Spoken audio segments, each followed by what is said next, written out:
Isang mapagpalang mga po sa atin na lahat po ay kaya tayo po ay magsisimula po na natin. Subalit mayroon po muna ang pagkakasahin para sa atin. Magpapagpumula sa salita ng ayon po sa Jeremiah 29, all secrets. Sapagkat bakit pong lubos ang mga plano po para sa inyo. Mga plano hindi ninyo nasasama, hindi para sa inyo. Ito ay mga plano magdudulog sa inyo ng pinabukasan, pulong-pulong ng pag-asa. Kung maganap na ito, kayo'y tatawag, lalapit ang tatalangin sa akin. At iringin ko naman kayo. Kaya pag inanap ninyo ako, ako'y inyong matatagpuan. Kung buong puso ninyo ako, napakabuti po ng ating Panginoon. Mga kapatid tayo po kayo. Ama, salamat po sa umaga ito. Salamat ang agad. Bakit namin Panginoon, lagi ka namin kasama. Pinupuri, pinasasalamatan ka namin Panginoon. Hindi ang aming mga dalangin. Panginoon, salamat po sa buhay na mayroon po sa mga magsasaan. Salamat Panginoon sa pagkakatuloy po kami. Nakakatalo sa iyong gawain. Magbabayan mo nawa Panginoon ang mga tao tatayo Panginoon upang ihayag kami mabuting balita. Ngayon din Panginoon sa lahat ng aawit. Tutugtog Panginoon. Pagbabayan mo sila. Bigyan sila ng nalit sa Kristo. Panginoon, manahan ka po sa aming mga puso. Panginoon, tatawag po sa lahat na aming nagagawang pagkakasalan. Mula sa aming isipan sa salita at gawa. Panginoon, ikaw po Panginoon ang mauna. Ikaw po ang Diyos para sa amin. Wala po kaming magagawa Panginoon. Wala sa Panginoon. Salamat po sa lahat ng biyaya at pinatakalong mo sa bawat isa sa amin. Alam namin Panginoon, namin lahat pa sa bawat isa. Lord God, taos puso po kami tumatapin sa iyo at umiigil po ng taos puso kapatid. Bigyan mo po Panginoon ng kagalingan ng lahat ng may kamunin. Ang lahat ng taong umaasa po sa iyo. Panginoon, ikaw lamang po ang tanong namin sa iyo. Ikaw lamang ang tanong namin lakas. Sa aking kami malulugod, ikaw ang aming kalitulan. Ikaw ang aming kasiyahan.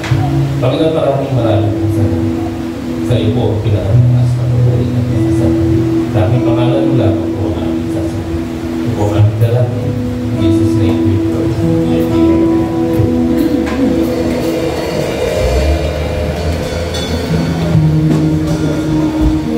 Amen. A blessed day po sa ating lahat. Bakit hindi po natin batiin ang bawat isa ng Happy Lord's Day?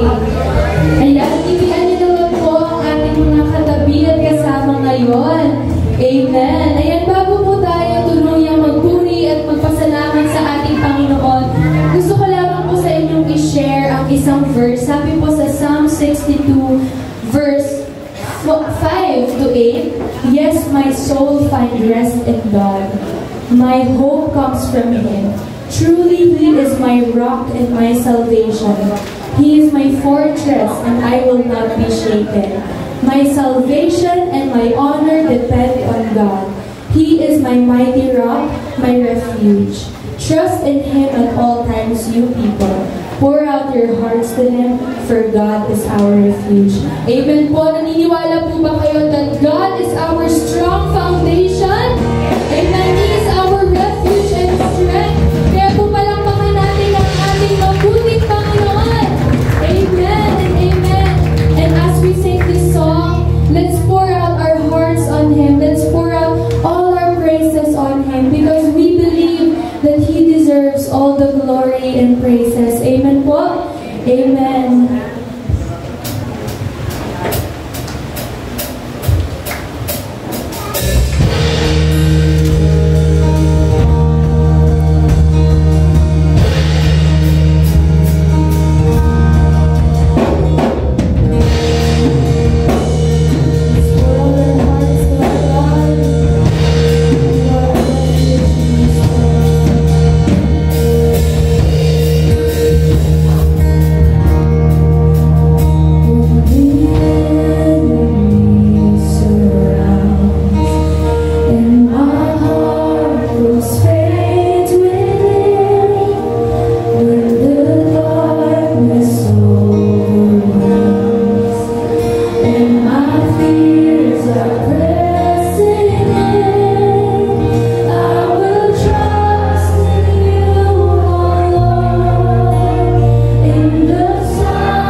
yung story sa Bible that goes like this. There's a builder na build ng house niya sa sand and sa rock. The first builder who built his house on the rock, syempre, it's strong. But the other one, it's built from sand. And the rain came, the wind blew, may bagyo, may typhoon. What happened? The house that was built on sand, nasira. But the house that was built on rock stayed firm, stayed strong. And it's just like our faith, mga kapatid. Saan ba? Mas kanino ba ang firm foundation? Sino ang foundation mo? Ikaw ba yung house na nakatayo sa sand, na kahit anong bagyo, madali kang matutumba? Or are you the kind of person na nakatayo sa matibay na bato? And that is your foundation is Jesus. At this moment, let's reflect on the story and let's think, is Jesus really our foundation? And if not, this is your moment to accept Jesus as your foundation. Lord, ikaw na tumayo. Ikaw na ang maging foundation ko, Lord. Because without you, the rain and wind will blow me away. Yes, Lord. Let's lift our hands to our God. Yes, Jesus.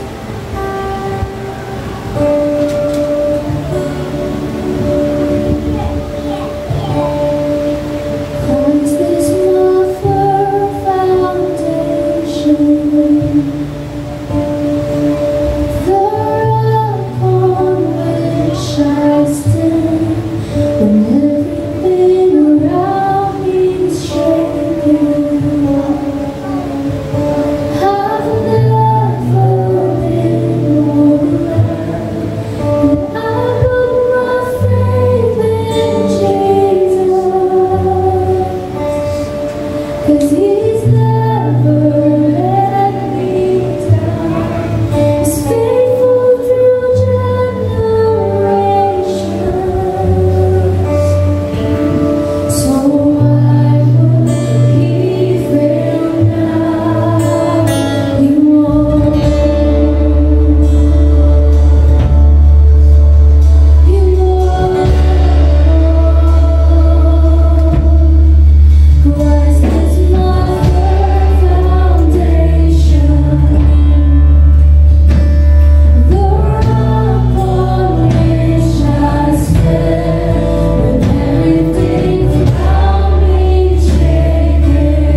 firmest foundation, O Lord. Lord, we give you all the praise. In Jesus' name we pray. Amen. Amen. Palakpakan po natin ang ating Panginoon.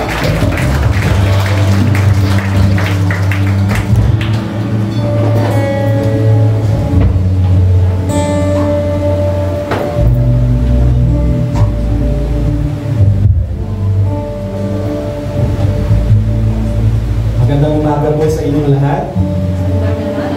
Magandang umaga po sa inyong lahat. Kayo po ba ay masaya na kasama natin ang Panginoon ngayong umaga? Kung kayo po ay masaya, pwede po bang kamayan ninyo ang inyong mga katabi at batiin po ninyo sila ng Happy Lord's Day. So one of the ways that we can show our gratitude to God is by praising Him. And in the Bible, one of the expressions of giving God praise is by clapping our hands. So can we give the Lord the loudest and the craziest clap offering today?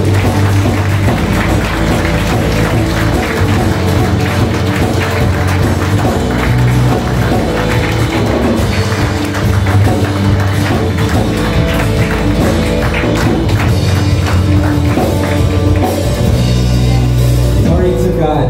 Thank you, Jesus. Itaas po natin ang ating mga kanang kamay at sabay-sabay po nating sabihin ang salita ng Diyos. Nagliligtas. Ang salita ng Diyos. Nagpapagaling ng sakit at karamdaman. Ang salita ng Diyos. Nag-aayos ng buhay.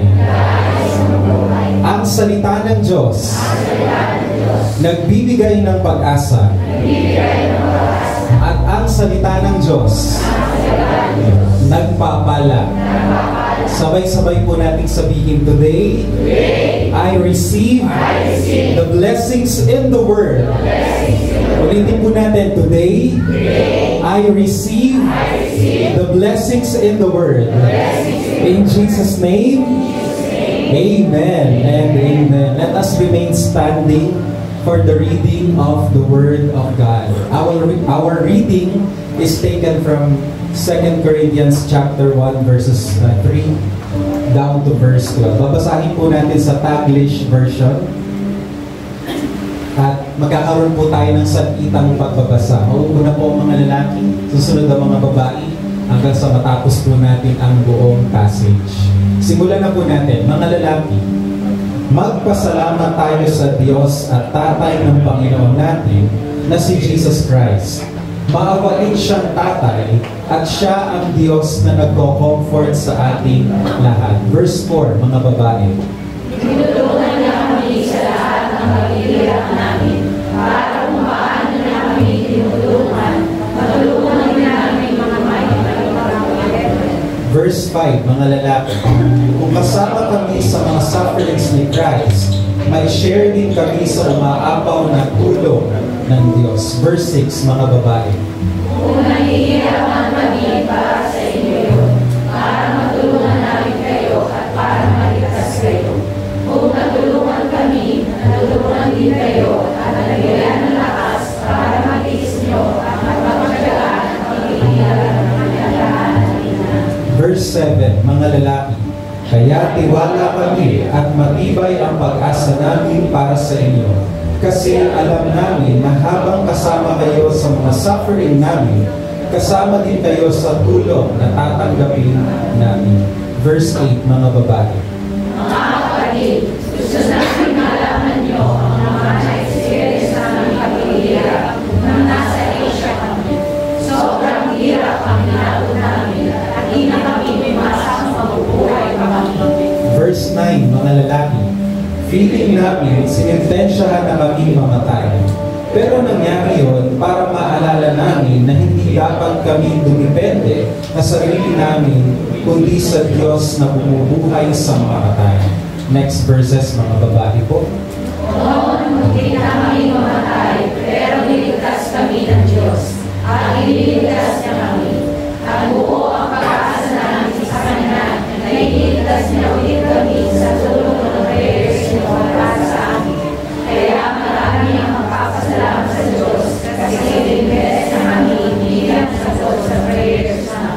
for the last verse, sabay-sabay po tayong lahat, mga lalaki at mga babae. Proud kami kasi malinis ang konsensya namin na naging sincere at honest kami sa pamumuhay dito sa mundo. Lalo na nung kasama natin kayo. Nangyari ito hindi dahil sa talino ng tao, pero dahil sa kabutihan ng Diyos. This is the word of God. Mga kapatid, ang Diyos po ay may malasakit sa ating pong lahat. At ang Diyos po ang nangako na hindi po niya tayo iiwan at hindi po tayo pababayaan. Kaya po sa pagkakataong ito, tanggapin po natin ang assistance, divine assistance, the blessing and the help of God sa pamamagitan po ng prayer. I want you to grab a partner and pray for that person, bless that person. According to what we read, the Lord is the God of all comfort. And maybe the person next to you needs an encouragement. Ang Diyos po ay dumidinig sa panalangin. Siya po ay tumutugon sa ating mga daing. Siya po ay nakikinig sa ating mga sumbong.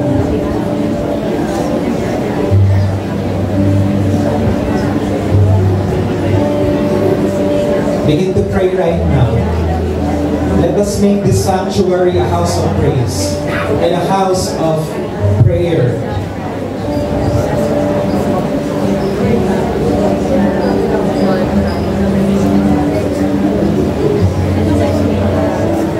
Yes, God, touch your people. Strengthen your people, Lord. Let your blessing come down, Lord, and reach us in time of need. Give us the peace that will transcend all understanding. The peace that will defeat worry and stress and overthinking. Your presence that drives away all our fears and our anxieties. God, we thank you because we are victorious in Christ. And truly, nothing that the enemy devised against us will ever prosper. Lord, I thank you that our guilt and shame have been cleansed by the blood of Jesus. And today, Lord, we can stand before you righteous. Thank you, God. Thank you, Lord.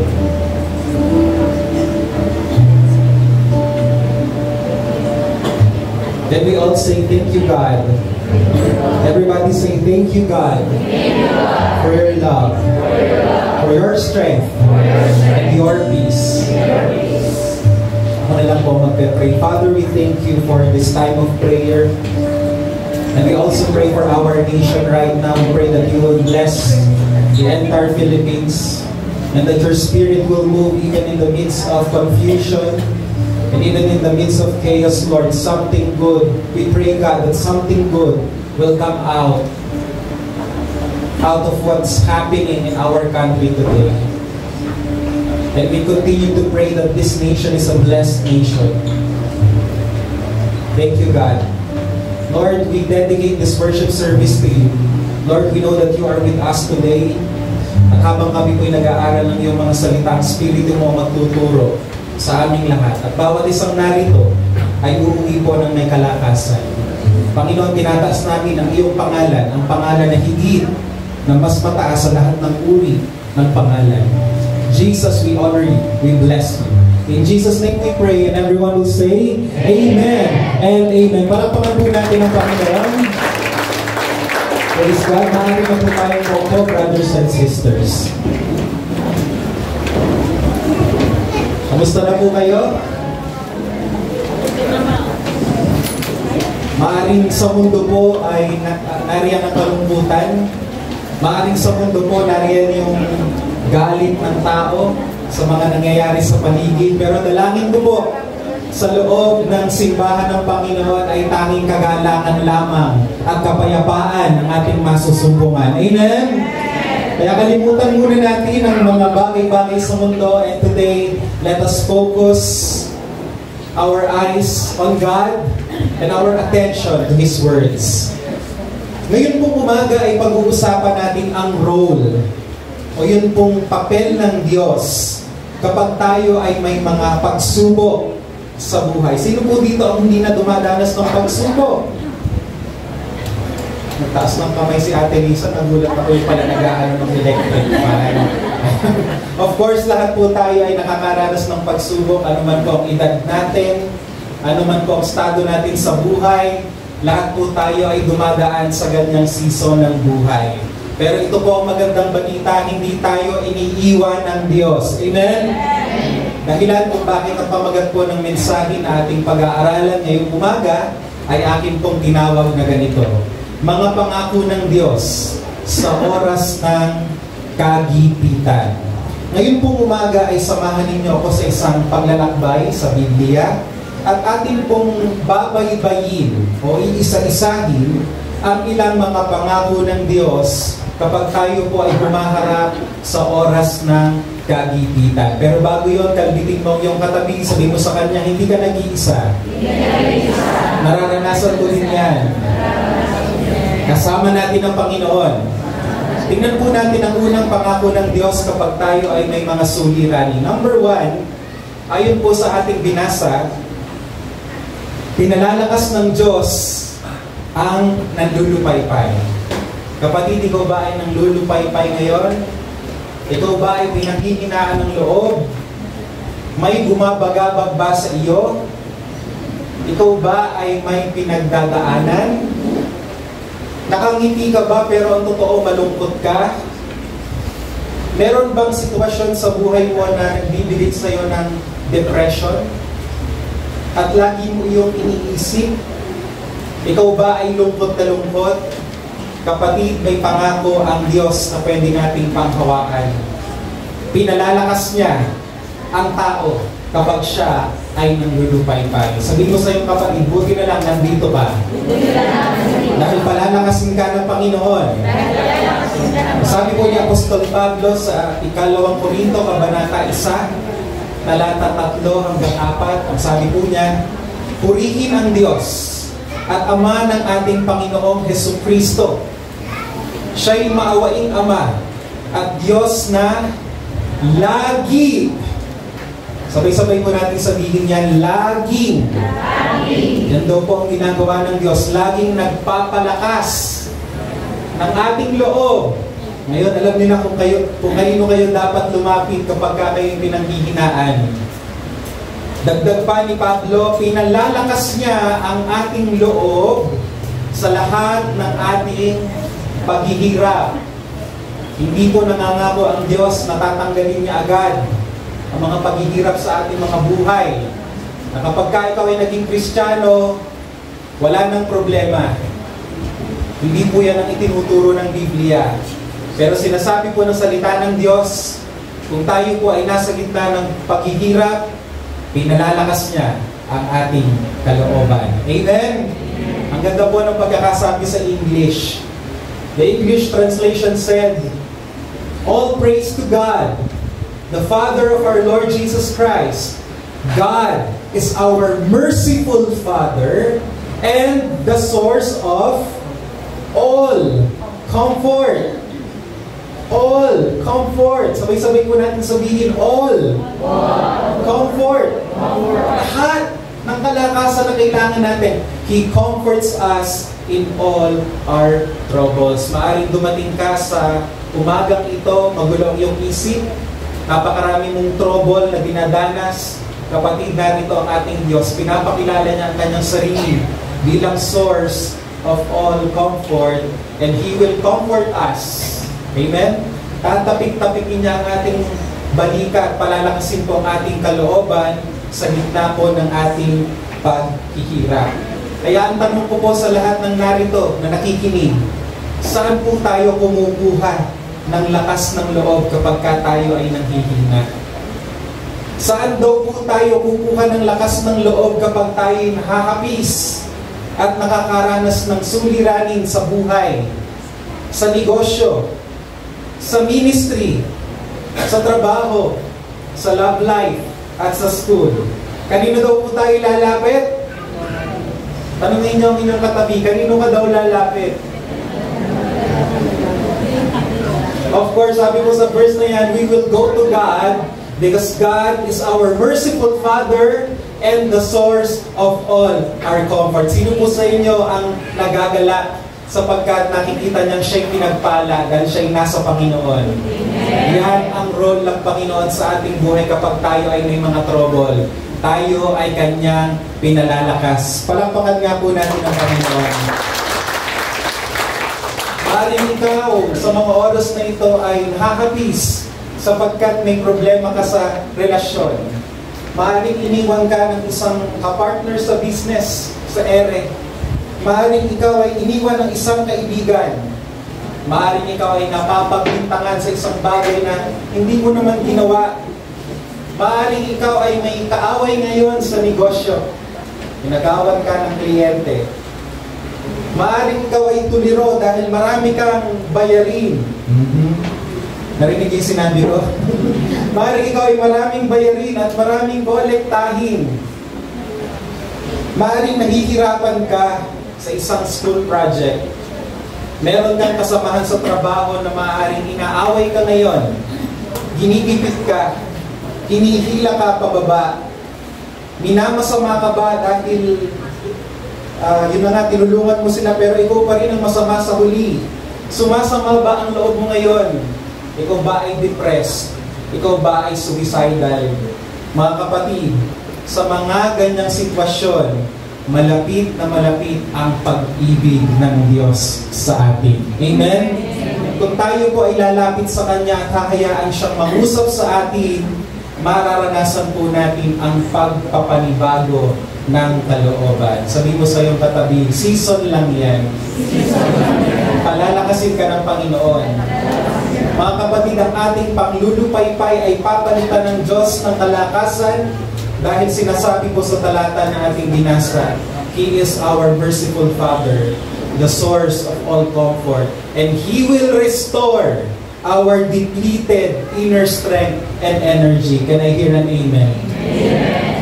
Ang encouragement po na hinahanap natin ay hindi po natin matatagpuan talaga sa mga taong nasa paligid natin.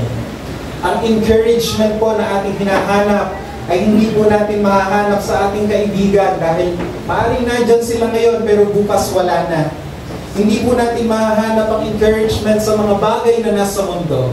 Mga kapatid, tinuturo sa atin ang verse na ito ng encouragement po na hinahanap natin sa Diyos lamang natin matatagpuan. Kaya ang pag-asa natin sa Panginoon lamang. Amen? Sabi mo sa iyong katabi, may pag-asa pa. Sabi po sa verse 5, sapagkat kung gaano karami ang mga paghihirap natin dahil kay Kristo, ganoon din karaming beses niyang pinalalakas ang ating kaloob. Napansin po ba kayo dyan na parang formula? Diba sa math, meron tayo A is equal to B, B is equal to C. Diba? Diyan po parang may equation din. Sinasabi po dyan, kung maraming pagsubok, kung maraming paghihirap, may katumbas daw yun. Ano sabi dyan? Maraming beses na kalakasan ng loob. Kaya kapatid, kung patong-patong ang iyong mga pagsubok ngayon, ito ang pwede mong panghawakan na ilang beses na patong din ang kalakasan na ibibigay naman ng ating Panginoon. Amen?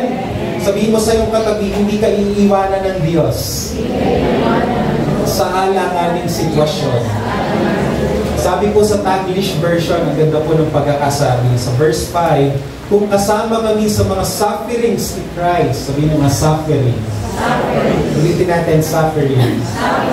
Sabihin mo sa katabi mo, kasali ka dyan. Kasama kami sa mga sufferings ni Christ, may share din kami sa yung ginamit na word, umaapaw na tulong ng Diyos. Kaya kapatid, kung pakiramdam mo ay wala ng pag-asa, at sinasabi mo, kaya pa ba ito? Maayos pa ba ito? May mangyayari pa bang maganda sa pamilya namin, sa negosyong ito, sa buhay ko? Mga kapatid, pwede po natin itong panghawakan. Meron ka daw share. Amen? May pamana ang Diyos sa'yo, umaapaw na tulong. Hindi tayo pababayaan ng Diyos. Alam niyo po ba, nung isinulat ito ni Pablo, meron po siyang pinanggagalingan. Sa panahon po natin, kapag sinabing pinanggagalingan, ay kahulugan, may pinaghuhugutan. Ano po? Kaya niya to sinabi kasi meron po siyang pinanggagalingan. In fact, ang tinutukoy niya dito, yung mga karanasan niya. Kasi nung isinulat po ito ni Pablo, ito yung panahon na sobra ang paghihirap niya sa buhay. Yes, apostol po siya. Yes, lingkod siya ng Diyos, pero dumaan po siya sa matinding mga paghihirap sa buhay. Kaya kapatid, hindi ka nag-iisa. Maring sinasabi mo, nananampalataya naman ako, nananalangin naman ako. Bakit ako dumadaan sa pagsubok? Si Pablo po, naranasan niya yan. At yan po yung mga panahon na bigat siya sa buhay. At samot-saring problema ang dinadanas niya. Naranasan po niyang magutom, hubaran, saktan, ipaiya, suntukin, tadyakan, ikulong, pahirapan. Naranasan po niyang halos patayin, pinagbabato pa nga siya, sabi sa kwento sa Biblia. Matindi po ang pagtuligsa na naranasan niya sa mga taong ayaw sa kanya at sa kanyang itinuturo na si Kristo ang Mesaya. Ang tindi po ng kanyang dinadaanan sa buhay at parang susuko na siya. Ngunit sa kabila po ng mga patong-patong na pagsubok, mas pinili ni Pablo na maging positibo. Kaya po ba natin itong ginagawa ni Pablo? Mahirap. Pero sa biyaya po ng Diyos, bibigyan po tayo ng isang panibagong pananaw kapag tayo may mga problema. Hindi po natin titingnan ang problema na bagay na inaalaw ng Diyos para tayo sirain. Inaalaw po ng Diyos ang mga pagsubok, mga problema, kahit po yung mga bagay na parang tingin natin hindi na natin kakayanin, hindi po para tayo wasakin, biguin, pilayan sa buhay. Bagkos may purpose po yan upang tayo po'y lalo pang palakasin. Amen! Yan po ang naging perspective ni Pablo. Hindi niya tinignan ng mga suliranin na negatibo, kundi ito'y inaalaw ng Diyos upang siya ay lalo pang tulungan. Hindi po kagaya natin kapag may problema, ang tingin natin, sinusumpa tayo agad. Ngaw-ngaw tayo na ngaw-ngaw, susuko na tayo agad, aayaw na agad. Si Pablo po, dahil siya ay nakaugat kay Kristo, at dahil pinaniniwalaan niya na siya'y nasa ilalim ng pag-aalaga ng Diyos, under the care, the sovereign care of God, tinanggap niya ang mga pagsubok bilang mga positibong bagay. Tapitin mo ulit ang iyong katabi, sabihin mo sa kanya, hindi ka nag-iisa. Maraming may problema ka sa love life ngayon, hindi ka nag-iisa. Alam niyo kung si Pablo ay walang love life? Nag-iisa po siya sa buhay. Okay? Pero totoo, hindi talaga siya nag-iisa. Kasama niya ang Panginoon. Amen? Amen ba sa mga singles na narito? Maaaring ikaw ay single dad or single mom. Maaaring ikaw ay nag-iisa na lang sa buhay. You are not really alone because God is with you. Para po kay Pablo, the more na marami ang pagsubok at paghihirap, the more na marami tayong tatanggaping comfort mula sa Panginoon. The more na aapaw ang tulong ng Diyos. Kaya po si Pablo, kahit nahihirapan na, nakakangiti pa rin, nakakaawit pa rin, nakakapagpuri pa rin, kasi sa gitna po ng problema, naranasan niya ang katunay na kagalakan kasama ang Panginoon. Sino po sa inyo gustong maranasan niyo? Minsan po ang prayer natin ganito, Lord, tanggalin niyo po yung problema. Tanggalin niyo na po itong pagsubok na ito.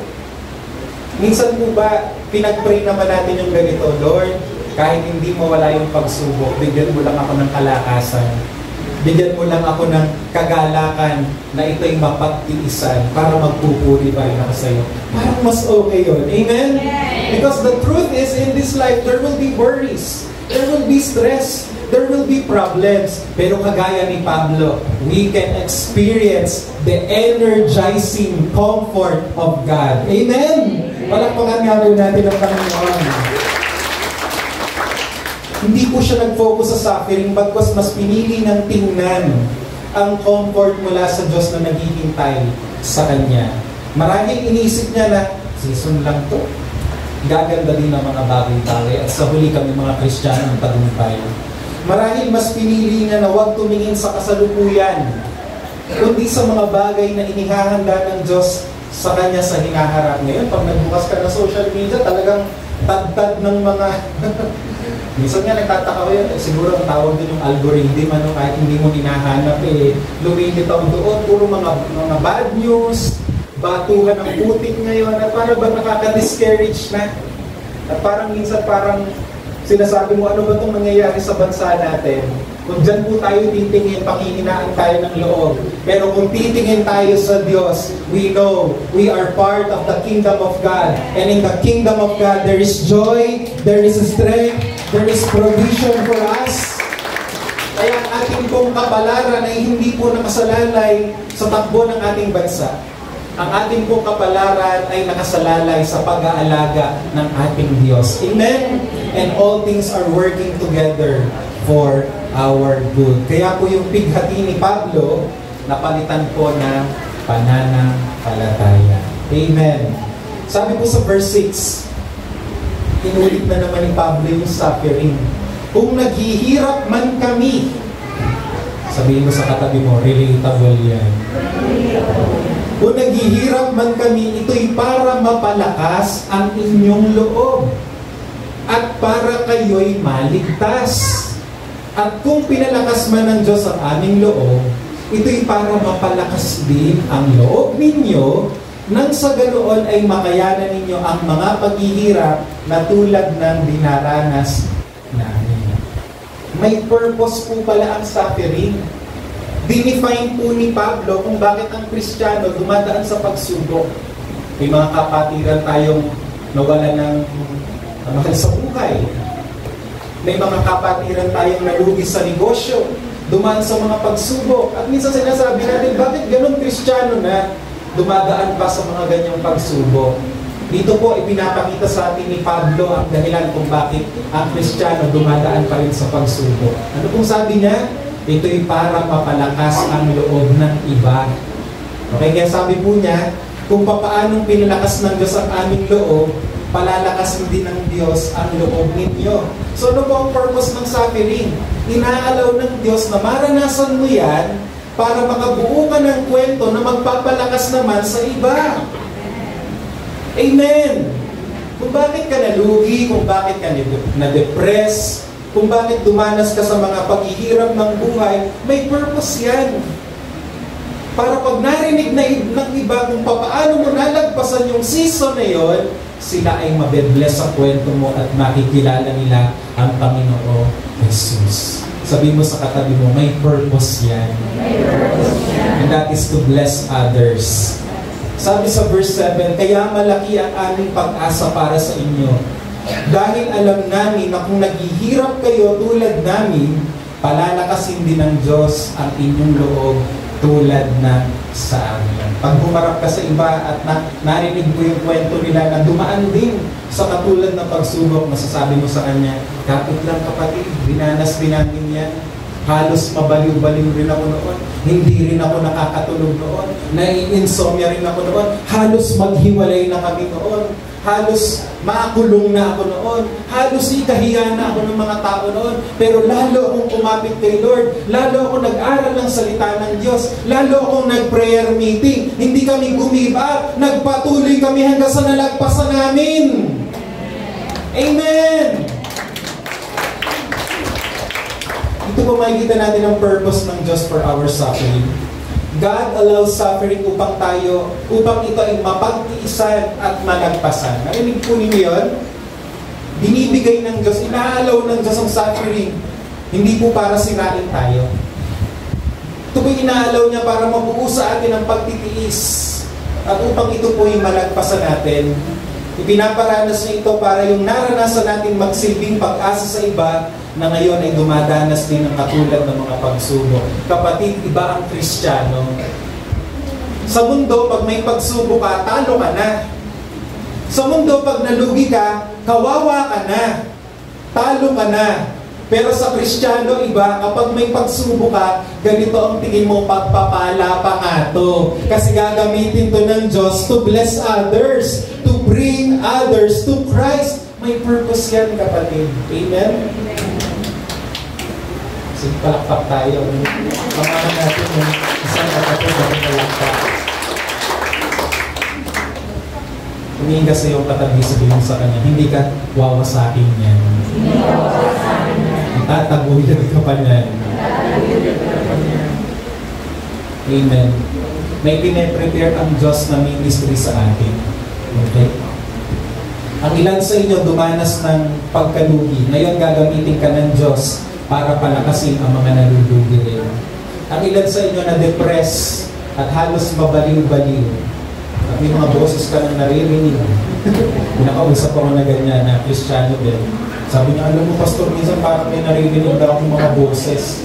Ka-overthink daw niya. Pero nalagpasan niya. Kaya ngayon, gagamitin ka ng Diyos para turuan ng iba na huwag namang sumuko. Ang ilan sa inyo, nawasak ang pamilya noon. Ngayon, gagamitin kayo ng Diyos para tulungan ng iba na sila ay magkaayos-ayos. May purpose of suffering. Gagamitin yan ng Panginoon para maging pagpapala ka sa iba. Maring ikaw ay dating black sheep. Maring dami mong kaaliwas-wasan na ginawa noon.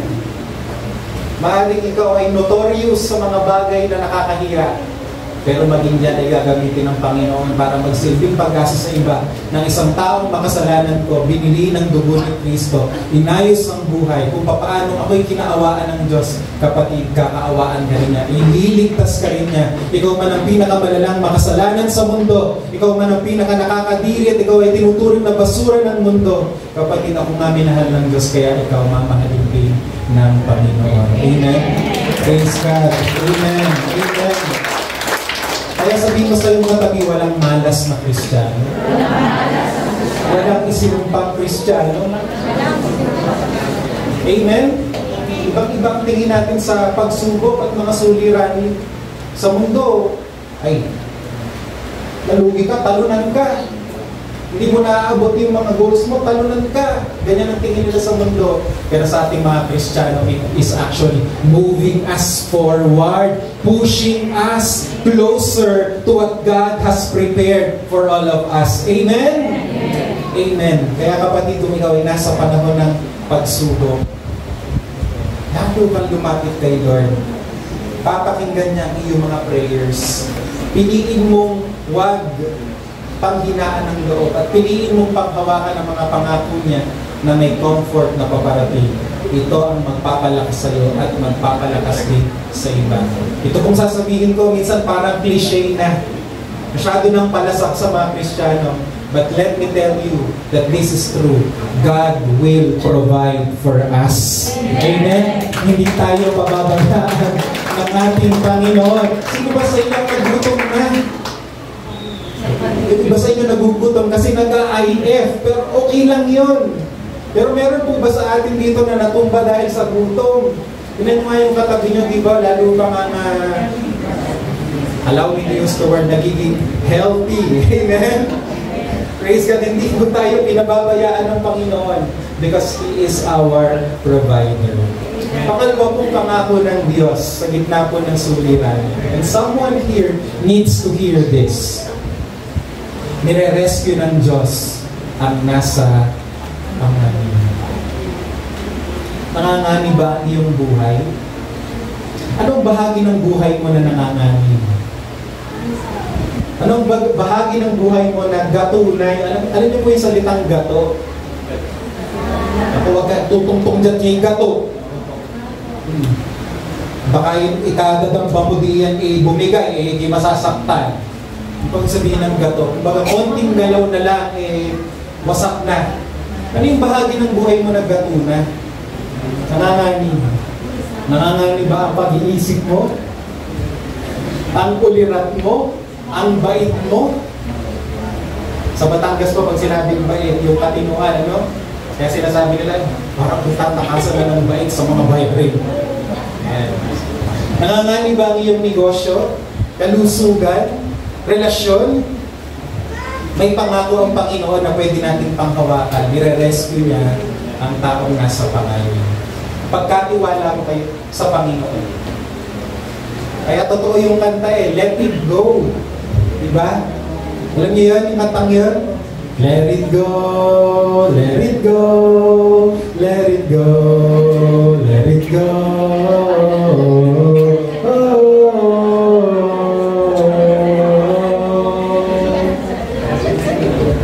At least tumawa yung mga 25%. Praise God. Let it go. Ano? Hayaan mo ang Diyos ang gumawa. Huwag mo masyadong pasanin, talagang tatakasan ka ng balik. Sabi sa verse 8, mga kapatid, gusto naming malaman ninyo ang mga paghihirap. Ulit na naman yung suffering. Si Pablo, no? Isa sa tema ng mga sinulat niya, suffering.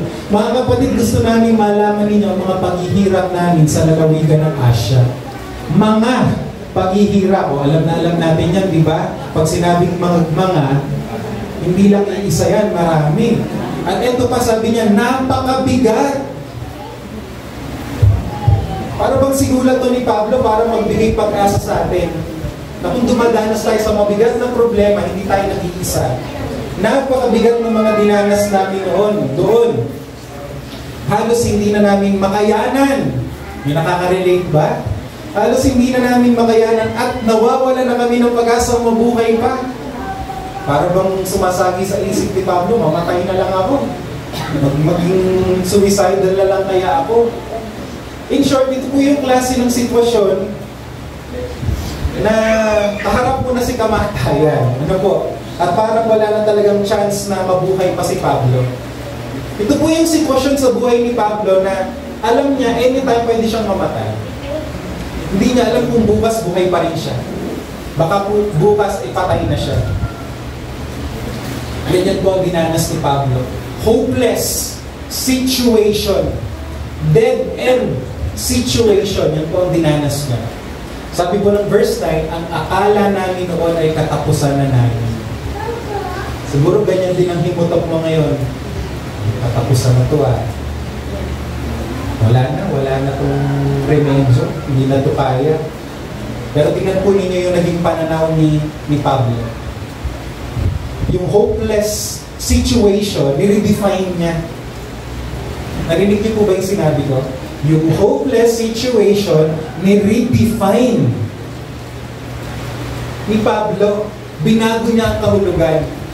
Ano pong sabi ni Pablo? Ngunit nangyari ang lahat ng iyon para matuto kami na huwag magtiwala sa aming sarili, kundi sa Diyos na siyang bumubuhay ng mga patay. Kung palagay mo yung sitwasyon mo ay patay na, wala nang pag-asa, sabi po ni Pablo, inaalaw yan ng Panginoon para matutunan mo na magtiwala sa Diyos. Kasi kita ng Diyos kung iniisip natin, kaya ko naman. Magaling ako madiskarte ako matalino ako kaya ko yan, magaling kami. Minsan po pala hayaan ng Diyos na mapila yung ating confidence. Para dumating po tayo sa point na ang pagtitiwala natin sa Kanya na lang. Amen? Minsan sasalagin po ng Diyos yung pinakatatago-tago natin, tawag sa Batangas ay asbag. Ano ba? Alam niyo ba yung asbag? Yung ating confidence, yung ating yabang, kaya ko naman Minsan po pala hayaan ng Diyos na mawala yan sa atin. Para ang pagtitiwala po natin, ang may pagmamayabang na lang natin ay yung kayang gawin ng Diyos sa ating mga buhay. Milagro na lang ng Panginoon ang ating aasahan. Amen! Basahin ko po sa Taglish version. Sabi doon, feeling namin sinintensyahan na kaming mamatay. Pakiramdam daw niya parang bibitayin na siya. Pero nangyari yon para maalala namin, ganyan niyo po ito, ang ganda. Pero nangyari yon para maalala namin na hindi dapat kami dumipende sa sarili namin kundi sa Diyos na bumubuhay sa mga patay. Diyos ko po, paano pa kaya ito mababayaran? So, gumaganyan Alam niyo ba't gumaganyan? Masakit ang ulo. Diyos ko po, patong-patong na bayarin. kokolektahin. Makukolekta pa kaya ito? Yung mga bagay po na kumakarap tayo parang imposible na. Mga kapatid, tinuturuan tayo ng Diyos na ang pagtitiwala natin sa Kanya na. Bigay natin sa sovereign care of God. Kaya yan ang tema natin this year, sovereign care. Akala po ni Pablo matotodas na siya. Ngunit napagtanto niya na inaalaw pala yun ni Lord upang hindi siya magkaroon ng tiwala at pagmamalaki sa sarili, kundi sa Diyos lang na kayang bubuhay sa mga patay. Yung pinaka-hopeless situation ng buhay natin, yung pinaka-patay na bahagi ng buhay mo, at wala na talagang solusyon para maayos pa, dyan mo mararanasan ang kalakasan ng Panginoon. Kaya sabi sa scriptures, when we are weak, God is making us strong. Amen? Kung saan tayo mahina, doon naman malakas na malakas ang Diyos. Marahil ikaw ay may sakit at parang hindi tumatalab ang gamot at ang therapy. Chin up. Tama ba sinabi? Chin up o head up? Mag-rely ka sa Diyos na kayang bumuhay ng patay. Kung patay na ang sitwasyon mo, umasa ka sa Panginoon na kayang bumuhay ng mga patay. God is an expert on situations that are impossible. Tingnan po natin kung ano ang bunga ng reliance on God. So sa verse 9, nag-rely si Paul. Then sa verse 10, next verse, in-explain po niya yung bunga ng pagtitiwala sa Diyos. Sabi po niya, noon, muntik na kaming mamatay. Pero, gusto ko yung word na pero. Kasi ang una parang bad news. Then good news. Noon, muntik na kaming mamatay. Pero, niligtas kami ng Diyos at ililigtas niya kami. At buo ang pag-asa namin sa Kanya na ililigtas niya ulit kami sa tulong ng prayers ninyo para sa amin. Kaya maraming magpapasalamat sa Diyos kasi binless niya kami bilang sagot sa prayers ng marami. Kapatid, para bang sinasabi sa atin dito ni Pablo, hindi po tayo mananatili sa sitwasyong hopeless, sobrang down, sobrang dilim, ubod ng dilim. I-rescue daw tayo ng Panginoon. Kapag nag-rely ka kay Lord, muli ka niyang itataas. God will bring you to a place that is stable, and God will fill us with joy and strength. Pagtatanggol po tayo ng ating Panginoon. Tingnan niyo po kung anong ginawa ni Pablo sa gitna po ng mga pagsubok na ito. Lalo siyang nag-rely kay God through prayer. Amen. Palakpakan nga po natin ang ating Panginoon. Pangatlo po, na pangako ng Diyos sa gitna po ng pagsubok at suliran. And I believe all of us need to hear this. Pinadudunong ng Diyos ang mangmang. Sino po dito ang mangmang? Umami na. Taas ang kamay. Mangmang. Tatlo lang. Lahat po taas po mga mangmang. Yan. Umami, mga mangmang. Okay? Ako ay mangmang, ikaw ay mangmang, tayong lahat ay mangmang. Aminin na po natin, lahat po tayo ay mangmang. Dahil kung tayo po ay super dunong na, dapat wala na tayong problema. Malamang super perfect na ang buhay natin. Tayo po ay mangmang. Tayo po ay kapos ang kaalaman, and we need the wisdom of God. At yan po ang pangako ng Diyos, kapag kulang ang ating kaalaman, God will provide wisdom to all of us. Sabi po sa verse 12, and I will be reading in English, we can say with confidence and clear conscience that we have lived with a God-given holiness and sincerity in all our dealings. We have depended on God's grace, not on our human wisdom. This is how we have conducted ourselves before the world, especially toward you. Ang sinasabi po dito ni Pablo ay pakikipagkapwa-tao. Nasabi niya pagdating daw sa pakikipagkapwa-tao, mahirap. Ang hirap daw makirelate sa kapwa. Pero sinasabi po ni Pablo, nag-depend ako sa biyaya ng Diyos at hindi sa karunungan ko. Ibig sabihin, nag-rely ako sa karunungan ng Diyos. Para po bang sinasabi ni Pablo, ako bilang ministro, nahihirapan ako makipagkapwa-tao. Kasi iba't iba tayo ng personality. Iba't iba tayo ng hobby ng isip. Maaaring ang mahalaga sa akin, hindi mahalaga sa iyo. Maaaring ang maganda sa iyo, hindi maganda para sa akin. Kaya sabi po ni Pablo, when I am dealing with you, I'm not relying on myself. I am relying on the wisdom of God. And this is the promise of God. He will give me wisdom on how to deal with all kinds of people. Mga kapatid, ito po isang bagay na gusto ko pang hawakan sa ministry. At kayo din, sa inyong mga paglilingkod sa Panginoon, haharap kayo sa mga tao. You will deal with people na kailangan yung i-disciple. At minsan kulang po ang ating wisdom. Mga kapatid, sinasabi po ng Word of God, tutulungan tayo ng Diyos. Amen? Pwede mo din itong panghawakan sa business. Dahil sa business, sa negosyo, nakakasalungkuhan mo ang iba't ibang mga tao. Merong customer na mitikuloso, merong customer na may ganitong attitude, meron kang empleyado na may sumpong, meron kang empleyado na ganito, ganyan. You need wisdom, you need discernment. At ito po isang bagay na pwede nating panghawakan.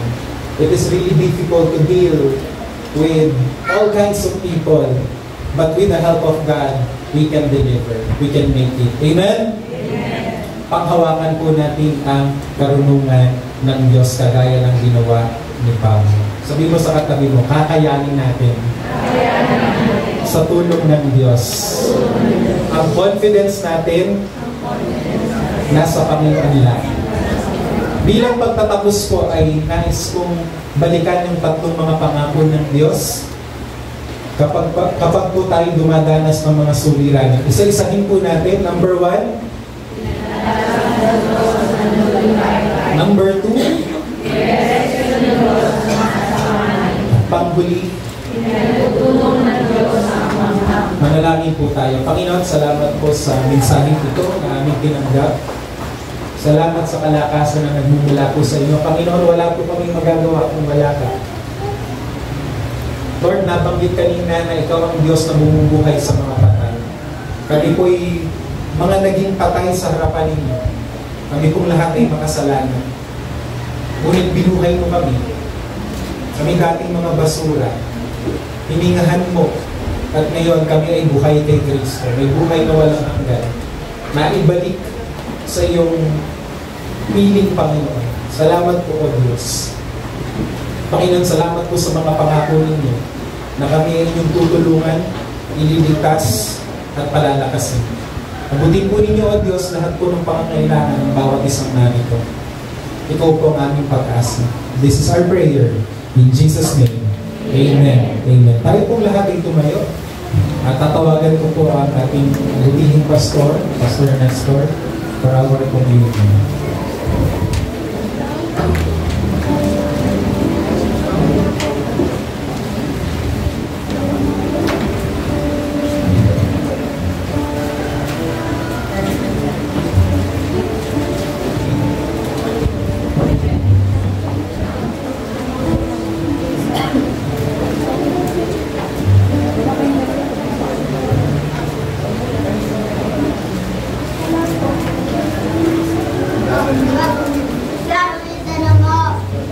Nandala po din ang mga pamilya-pamilya.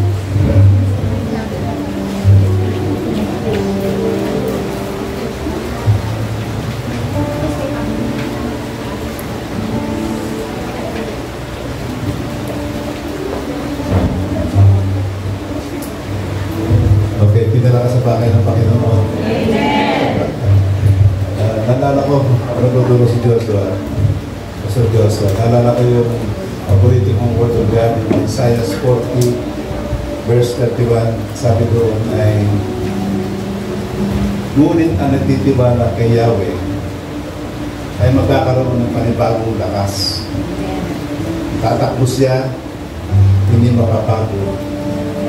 Lalakad siya, hindi maghihina. At lilipad siya tulad ng isang akila. Amen. Kasama natin ang Diyos. Kaya, para may katulong ka. Okay, taas natin ang simbolo ng katawan ng Panginoong Kristo. Muli mga kapatid, na ito'y pag-asalarawan yung hapak ng Panginoon ay pag-asalarawan ng tinapos na gawa ng ating Panginoon 2,000 years ago. Anong ginawa niya? Malayo tayo sa Diyos, nasa kalagayan tayong patay, pero tayo ay inako niya ang pagbabayad sana. Pagkat sabi ng salita ng Diyos, ang kabayaran ng kasalanan ay kamatayan. Hindi tayo namatay kasi nasa kalagayan na tayong patay. Nagkaroon tayo ng bagong buhay, bagong sigla. Inako ng Diyos ang pagkakasala, ang pagbabayad sala. At tayo ngayon, sa pagitan ng ating pananampalataya sa Kanya, ay tayo ay napakabalik sa Diyos. Binigyan ng Holy Spirit. We were redeemed because we are chosen. Amen. Tagatun po natin ang tinapay.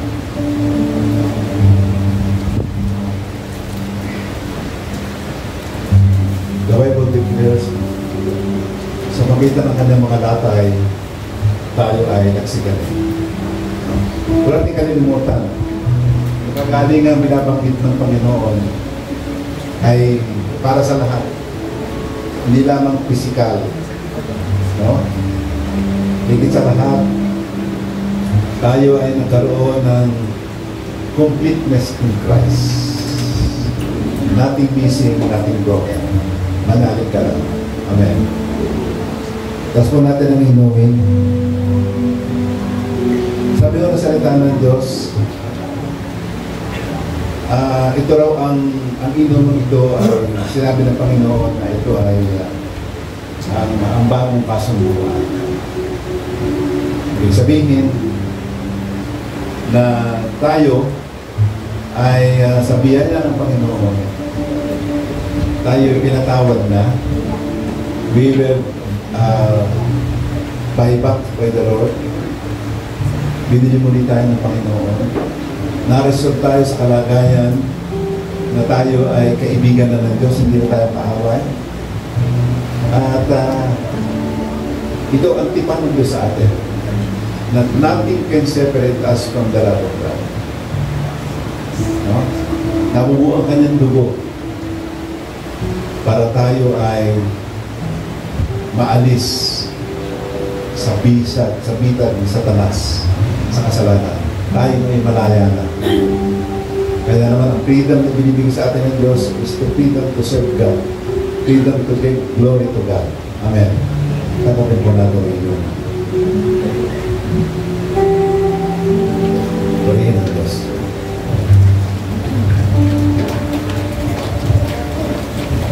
Hallelujah! Are we all blessed, mga kapatid?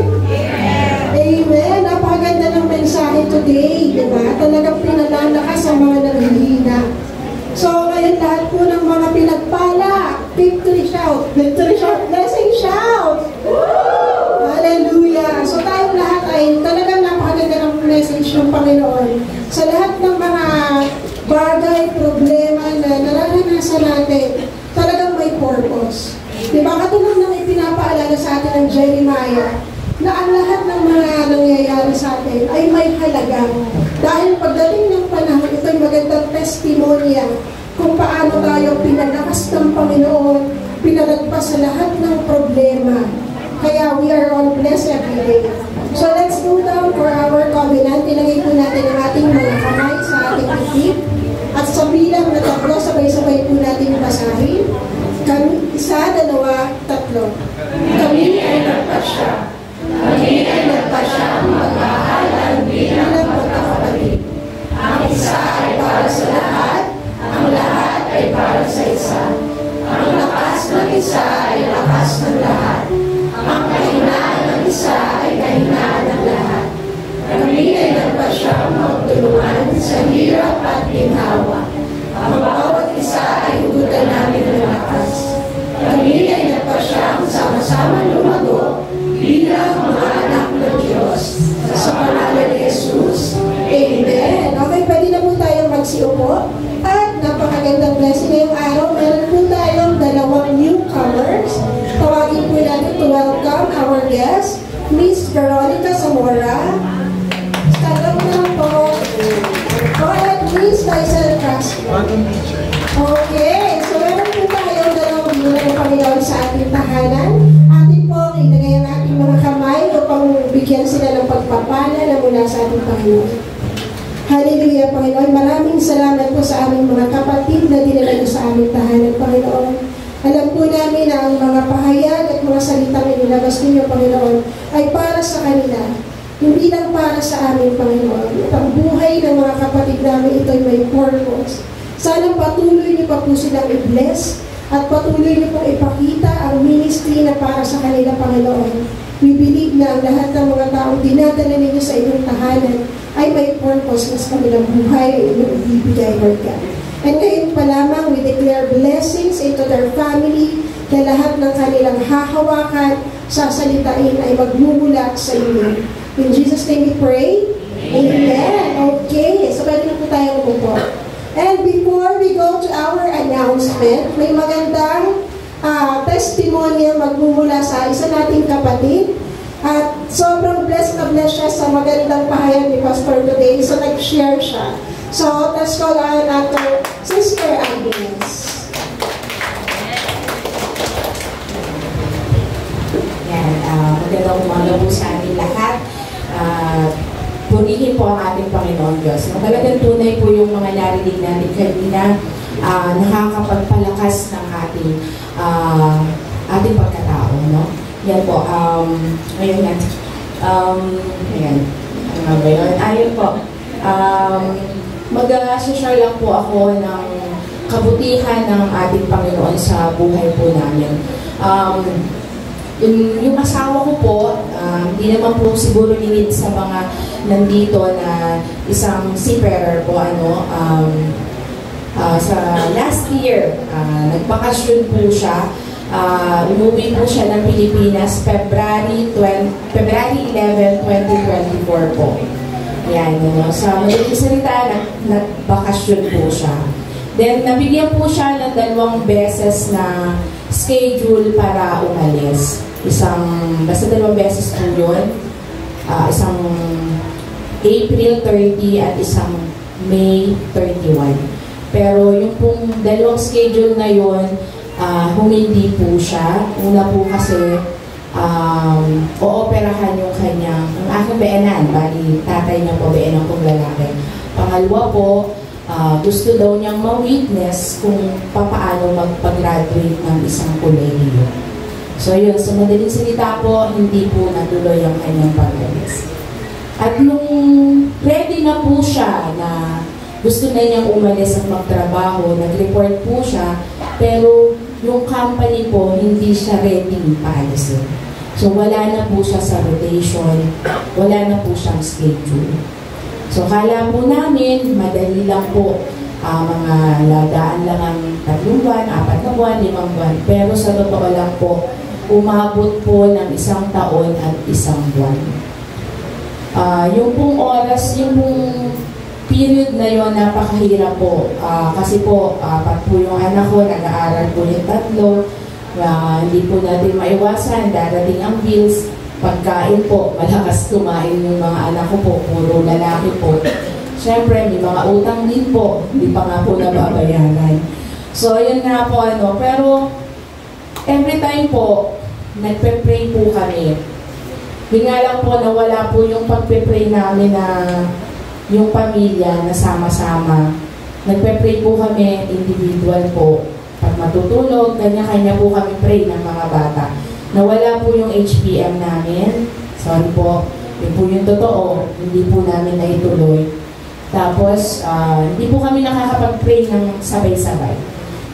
Every time po, tuwing gabi po, pag magdadasal po ako, sabi, Lord, ano po yun? Bakit ganito? Bakit sobrang tagal? Wala po kami pagbubuhanan na ikakabuhay. Paano po yung pang-araw-araw? Ano po ba dapat kong gawin? Ano po ba yung gusto nyong gawin namin? Alam niyo po, every time na nananalangin ako, may sumasagot sa isip ko po. Lagi pong sinasabi, anak, balik mo yung panalangin, ibalik mo yung pagpe-pray ng mag-anak ng sabay-sabay kayo. Sabi ko, okay, sige po, gagawin ko. Pero alam niyo po ba, hindi ko pa rin po ginawa. Hindi ko pa rin po nagagawa kasi gusto ko po sama-sama. Eh, yung isa ko pong anak, umuwi sa behenan ko, sa in-laws ko po. So, hindi po kami talaga nakakapagdasal ng sama-sama. Pero alam niyo po, nitong lang February 22 o 23, Saturday 22, dumating po, bumisita po sa akin yung ninong ko sa kasal. Kamustahan niya, balitaan niya, hanggang nag-dinner. After po ng dinner, pauwi na siya, hinabol ko siya. Nakatayo na, sabi, Ninong, pwede po ba mag-pray tayo? Pag-pray niyo po kami. So siya yung nag-lead ng prayer. Tapos yun, pray na pangangailangan, yung desire na makapagtrabaho yung asawa ko. So yun po, natapos po yung gabi na yun, nakapag-pray, umalis yung ninong ko po, ninong namin sa kasal. After po ng 3 araw, nasa dining, nasa table po ako sa pagkainan ng asawa ko, nandun, babasa ng cellphone, mga anak ko nasa kwarto. Bigla sabi ng asawa ko, Mami, may message sa akin ng company, lumuwas daw ako, may schedule ko, ganyan. So alam niyo po, umiyak po talaga ako dun sa lamesa, hagulhul na po ako kasi hindi po ako sa naiyak dahil, yes, may schedule na. Alam niyo po, naiyak po ako kasi ang ang bad-bad ko, isa lang po yung hinihiling ng Panginoon, mag-pray kami ng sama-sama, pero hindi ko po sinunod. Pero nung nag-pray kami ng isang beses, after 3 days or 4 days, eto na yung sagot. Pinagkaloob niya yung schedule ng asawa ko na makaalis, makapagtrabaho. So, Lord, hindi ko talaga to deserve. Ang sama-sama ko, yun lang yung hinihiling mo, pero hindi ko matupad, hindi ko magawa, hindi ako makasunod sa'yo.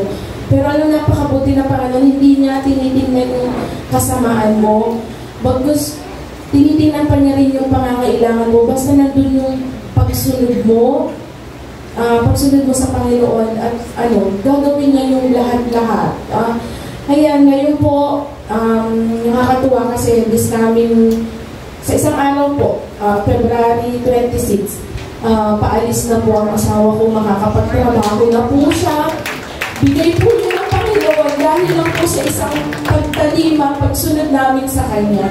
Thank you, Lord. Napakabuti mo talaga. Hindi ko talaga kung gaano kabuti ang Panginoon sa buhay kahit nga po hindi kami deserving, pero napakabuti ng Panginoon. Kumikilos po talaga siya. Siya po ay buhay noon, ngayon at magpakailanman. At salamat po sa ating mga kapatiran na patuloy na nananalangin po para sa amin, sa pamilya po. Thank you po sa mga brother and sisters, sa lahat dito po sa church. Thank you. Thank you, Lord. Thank you, Lord po. Sa iyo lahat ang patuloy. Thank you, Lord. Hallelujah! Panalangin lang talaga ang sagot palagi. So, walang imposible sa panalangin. So, tulad nga yan, may perfect timing talaga ang Panginoon. Minsan, ang mga Kristiyano, sila pa ang mas maraming test. Kasi doon tinetest kung sino ang ginto at tunay. Okay, so let's go on na po sa ating mga announcements. Okay, so we have basic theology class every Tuesdays, 5:30 p.m. to 7:30 p.m. This is open for everybody. Okay, next is Blessings Children Ministry sa Sunday School. So, open po ito sa ating mga kids, ages 3 to 12 years old. So, kasabay po yan ang ating church, 9 a.m. to 11 a.m. Next is Weekly Youth Fellowship, every Saturdays, 5 to 7 p.m. So, via Zoom. Next is Prayer Hour, every Saturday at 7 a.m. And also, we have 2 Sunday worship services. So, the morning fellowship is at 9 a.m. to 11 a.m. and evening fellowship at 7 to 8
exhortation today.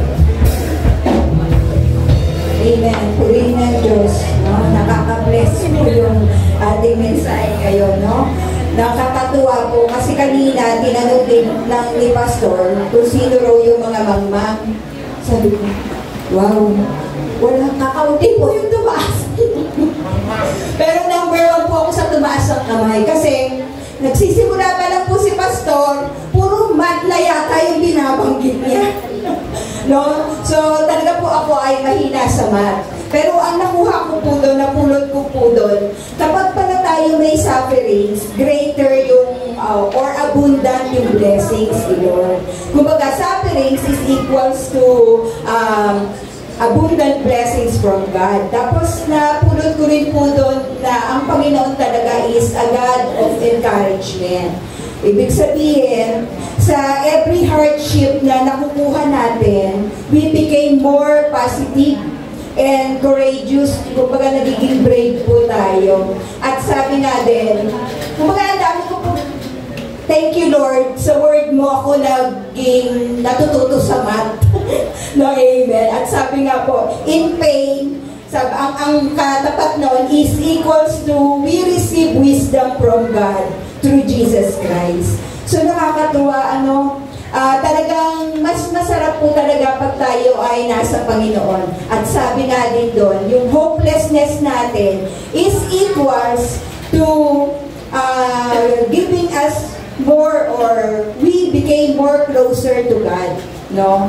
So nakakatuwa na talagang mas maganda po talaga sa Panginoon talaga tayo mag-focus. Yung Word of God niya talaga ay bigyan natin ng time. At sabi nga, dahil tayo ay nakakatanggap ng ganito mga pagpapala, kailangan po talaga yung every Sunday natin, nandito tayo para po magpuri at magpasalamat sa Panginoon. At sabi nga po sa 2 Korinto 9:11, pasasaganain kayo ng Diyos sa lahat ng bagay para lagi kayong makatulong sa iba at marami ang magpasalamat sa Diyos dahil sa tulong na ipinadala ninyo sa kanila sa pamamagitan namin. Makikita po natin dito na talagang bilang tayo po ay mga mananampalataya na at tayo ay mga pinagpala na, talagang tayo po ay mayroon tayong duty na tayo po talaga ay magbigay sa Panginoon o magbigay tayo sa gawain ng Panginoon. Hindi po talaga to kailangan ni Lord. Kailangan po natin to. Tayo po ang may kailangan sa Panginoon. Kaya po tayo magbibigay kasi nakita natin na ako pala o tayo pala ay anak ng Panginoon. At tayo lahat po ay pinagpala. Amen? Amen. So, handa na po ba tayong magbigay? Amen. So, hawakan na po natin yung ating mga kusang kaloob at ating po itong ipanalangin. Tayo po tumungo at pumilip at tayo po imanalangin. O Panginoong Diyos na nasa langit, tunay na napakabuti mong Diyos. Salamat, Ama, sa karunungan na binigyan mo kami. Salamat po, Panginoon, sa mga pagsupot. Salamat, Panginoon, sa mga paghihirap. Dahil sa pamamagitan nito, tunay na kami ay lalong nagiging mas malapit sa iyo, Panginoon. Lord God, ano man yung hawak ng bawat isa sa amin sa oras na ito. Tunay na ito, Panginoon, nawa ay tanggapin mo. Dahil ito ay aming pagpapasalamat, pagpupuri sa iyo, Panginoon. Salamat, Panginoon, sa buhay na walang hanggan na meron na kami. At salamat, Panginoon, sa kalakasan na kami ay makakapagpatuloy upang makita sa buhay ng bawat isa sa amin na ikaw nga po, Panginoon, ay nasa amin na at ikaw nga po, Panginoon, ang nasusunod na sa aming mga pang-araw-araw na gawain. Lord, ikaw na po ang patuloy na magpalago ng mga gawain na iyong itinalaga, Panginoon. At sa pamamagitan ng mga kaloob na ito, ay nagdaragdag ito ng mga pagpapala sa mga anak mo na patuloy na nagmamalasakit sa iyong mga gawain.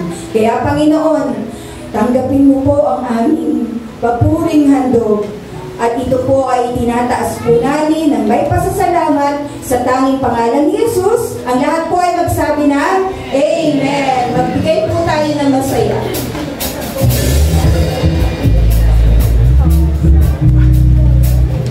Sige po, tayo po tayong lahat.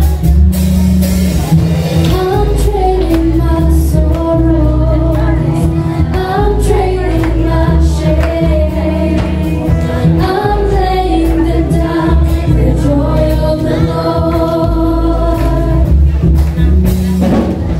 I'm trading my sickness, I'm trading my pain, I'm laying them down for the joy of the Lord. Sing yes, Lord, yes, Lord, yes, yes, Lord, yes, Lord, yes, Lord, yes, yes, Lord, yes, Lord, yes, Lord, yes, yes, Lord, Amen.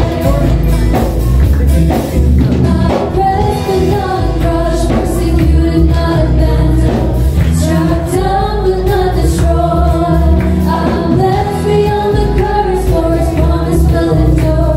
That His joy will be my strength. Though the sorrow may last for the night, His joy comes with the morning. I'm trading my sorrow, I'm trading my shame, I'm laying them down for the joy of the Lord. I'm trading my sickness, I'm trading my pain, I'm laying them down for the joy of the Lord. We'll sing yes, Lord, yes, Lord, yes, yes, Lord, yes, Lord, yes, Lord, yes, yes, Lord, yes, Lord, yes, Lord, yes, yes, Lord, Amen.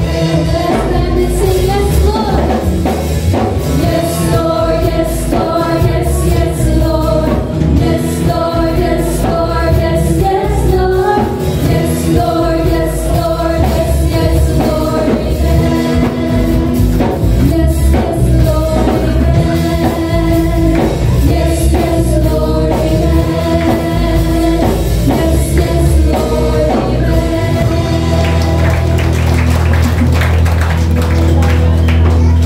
Manalangin po tayo lahat.